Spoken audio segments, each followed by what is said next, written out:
सब चिरागों को उछाला जा रहा है, हवा पर रोक डाला जा रहा है। हम बुनियाद हैं घर की और हमें ही घरों से निकाला जा रहा है। परम आदरणीय निर्णायक मंडल एवं बहादुर साथियों, मैं लैंगिक समानता का प्रतिनिधित्व विषय के पक्ष में करने जा रही हूँ। बेटी बचाओ बेटी पढ़ाओ का नारा देने की नौबत एक सोसाइटी में क्यों आई, यह सवाल आप नहीं पूछेंगे महोदय। हमारे पेरेंट्स कर्जा उठाते हैं बेटों की पढ़ाई के लिए और बेटियों की विदाई के लिए। मेरा अनुरोध है सभी अनुभावकों से कि माँ बाप हो तो माँ बाप का फर्ज कुछ ऐसे अदा करो, बेटे और बेटियों को समानता के साथ बड़ा करो। महोदय, समाज तब तक प्रगतिशील नहीं हो सकता जब तक स्त्री और पुरुष को समान अधिकार और समान अवसर नहीं मिले।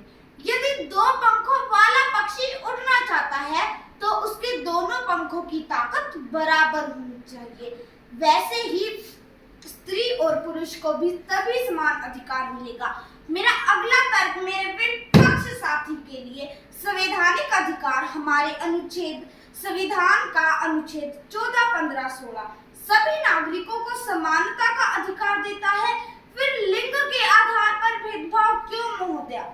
यदि स्त्री को शिक्षा, निर्णय और नौकरी लेने का अवसर नहीं मिलेगा तो राष्ट्र की आधी आबादी पीछे रह जाएगी। मेरा अगला तर्क मेरे विपक्ष साथी के लिए सामाजिक व आर्थिक विकास में जब महिलाएं शिक्षा और रोजगार में आगे बढ़ती है तो केवल परिवार नहीं बल्कि पूरा समाज प्रगति करता है। यदि स्त्री पुरुष के पीछे हो तो कमजोर नहीं सम्मान करती है। स्त्री पुरुष से आगे हो तो अहंकार नहीं ढाल बनती है। और स्त्री पुरुष के साथ हो तो हर कदम पर साथ निभाती है। मैं इस मंच के माध्यम से यही कहना चाहूंगी, यदि राजा रावण है तो सीता हरण होगा और यदि राजा राम है तो सीता को अग्नि परीक्षा देनी होगी। क्या यही समानता है? करा रही है मानवता अंधकार मिटाने को। भारत भी तैयार खड़ा है लैंगिक असमानता मिटाने को। महोदया, मैं अपने साथी का विरोधाभास करते हुए आप सभी से बस इतना ही कहना चाहूंगी कि सीता हरण किया रावण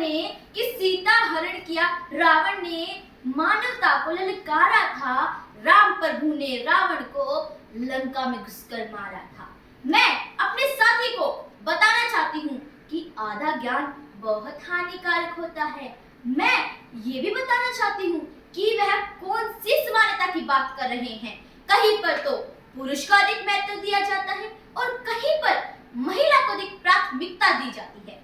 और हमें कहा जाता है कि लेडीज फर्स्ट, तब हमें कहना चाहिए कि फर्स्ट कम फर्स्ट गेट, यानी पहले आओ पहले पाओ, फिर चाहे वो पुरुष हो या स्त्री। मैं अपने साथी के तर्कों का उत्तर कुछ इस प्रकार देना चाहती हूँ कि स्त्री और पुरुष पूरक हैं, प्रतिस्पर्धी नहीं। अगर एक घर की नींव है तो दूसरा उसकी दीवार, दोनों मिलकर समाज नामक इमारत खड़ी करते हैं। मेरा अगला तर्क यह है कि अगर हर जगह समानता लागू कर दी जाए तो क्या पुरुष गर्भधारण का उत्तरदायित्व निभा पाएगा? क्या स्त्री भारी भरकम कार्य कर पाएगी?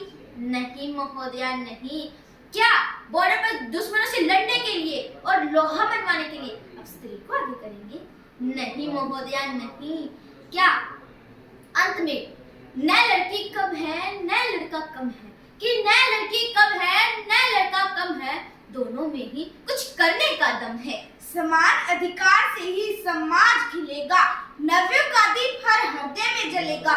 न हो भेद नर नारी के बीच कहीं, तभी तो भविष्य स्वर्णिम बनेगा। जय हिंद, जय भारत।